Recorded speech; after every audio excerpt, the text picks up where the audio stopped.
itu. Iya, kita cuma berusaha semaksimal mungkin untuk membuat anak-anak kita tahu, oh ini sholat, ini wudhu, ini caranya yang benar. Nah itu tugas kita, tanggung jawab kita. Tapi kalau untuk selebihnya serahkan sama Allah. Hafsah menikah dengan Hunais. Jadi Hafsah ini adalah seorang janda dari Hunais. Hunais binti Huzafa atau saudaranya Abdullah bin Huzafa. Jadi sebelum menikah dengan Rasulullah, Hafsah itu menikah dengan Hunais bin Huzafa. Dan Hunais ini meninggal pada saat peperangan Badar. Di saat peperangan Badar itu, Hunais itu berjuang dengan gigih. Namun Hunais itu terkena banyak luka, tapi dia kondisinya masih selamat, masih bisa diselamatkan dalam perang tadi. Namun luka yang membuatnya terkena di dalam perang tadi, luka dalam perang tadi membuat dia meninggal.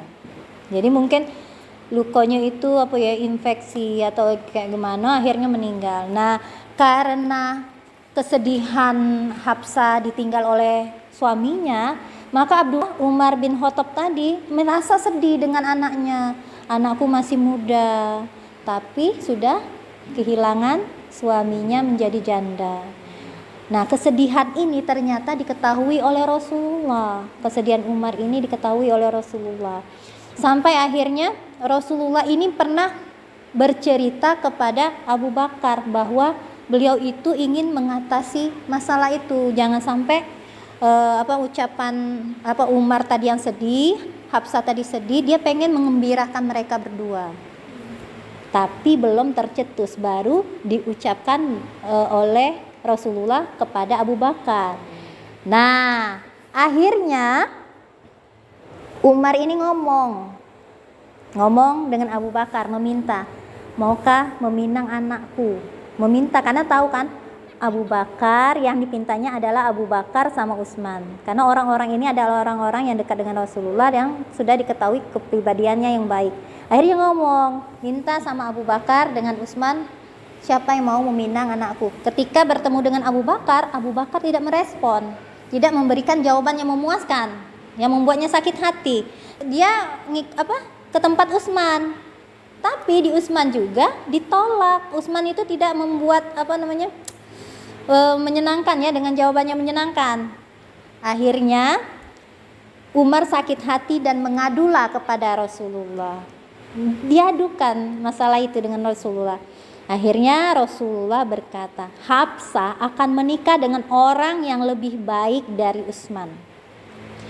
Sedangkan Utsman akan menikah dengan wanita yang lebih baik dari Hafsah. Ternyata yang menikah dengan Hafsah adalah Rasulullah, sedangkan Utsman nanti menikah dengan dua anaknya Rasulullah. Lebih baik dari Hafsah, yaitu Ruqayyah dengan Ummu Kulsum. Karena yang pertama Ummu Kulsum menikah, kemudian Ummu Kulsum meninggal. Lalu menikah dengan saudaranya yaitu Ruqayyah. Nah, boleh kayak gitu, saudara karena sudah meninggal. Tapi kalau misalnya saudara, iya, tapi kalau misalnya dia saudaranya masih ada, nggak boleh, Mas. Menjelang meninggal iyalah ya. Iya, kalau meninggal yang boleh ya. Iya. Alasannya apa itu? Alasannya? Biar tidak kemana-mana. Oh. Keturunan, hartanya. Oh, cak itu. Iya, kalau zaman dulu tuh, jadi keturunan hartanya tuh tidak ada kemana-mana kayak tanah masih yang itulah. Setelah pernikahan Hafsah dengan Rasulullah selesai, maka Abu Bakar tadi menemui Umar dan mengatakan minta maaf. Lalu Abu Bakar berkata, jangan sakit hati kepadaku. Sesungguhnya aku pernah mendengar Rasulullah menyatakan maksudnya untuk menikahi Hafsah. Aku tidak ingin membuka rahasia beliau. Seandainya beliau tidak menyatakan maksudnya, maka aku pun pasti bersedia menikahinya. Untuk menjaga perasaan Rasulullah. Kan kaget ketahuan kan tidak lemak kan? Itu nah akhirnya dipendam baik. Ini sebenarnya ada hikmah nih. Ini salah satu hikmahnya. supaya kita bisa menjaga rahasia ini. Benar. Sama ini juga Umi, Apa? kayak kalau misalnya misalnya ada wong yang nak ngelamar kita lebih dulu, Nah. terus ada wong lain juga nak ngelamar, Iya. tapi dia sudah tahu Iya. misalnya Iya. aku ini nak dilamar Iya, duluan cak itu nggak boleh itu nggak ya? boleh Iya. dia nikung ibaratnya Iya, nikung. walaupun belum tentu aku nerima yang pertama. Misalnya yang kedua, yang seneng dengan yang kedua, sebenarnya yang ngerti yang kedua Iya, itu, benar. cuman harus menolak dulu yang ini, tidak boleh ini kan, menikung. Aku jadi cerita. Pele-pele tebu, tepele di buku. Iya. Iya, buku keras. Iya. Tapi itu pelajaran untuk kita kalau punya anak gadis ya cak itulah. Memang nak dijagonian dan kita tuh ngasih ke membuat mengiyakan apa permintaan anak gadis sesuai dengan pilihan hatinya tuh memang tidak mudah. Rasulullah itu menikah dengan Hafsah pada tahun ketiga Hijriah, tepatnya sebelum perang Uhud. Dan dalam pernikahan ini Rasulullah memberikan mahar 400 dirham. Banyak pada masa itu banyak. Iya. Dan jadi memang mahar ini banyak dipermasalahkan oleh para ulama.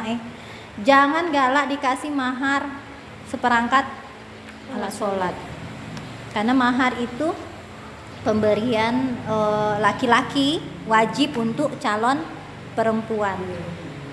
Memang boleh memberikan seperangkat alat sholat, tapi ada sesuatu yang berharga yang bisa, karena mahar itu berguna untuk kita waktu Kawin itu harus berupa logam, mujaku paling tidak segram be jadilah. Iya, jadilah, mujaku. iya. Seperangkat alat sholatnya menyertai. Iya.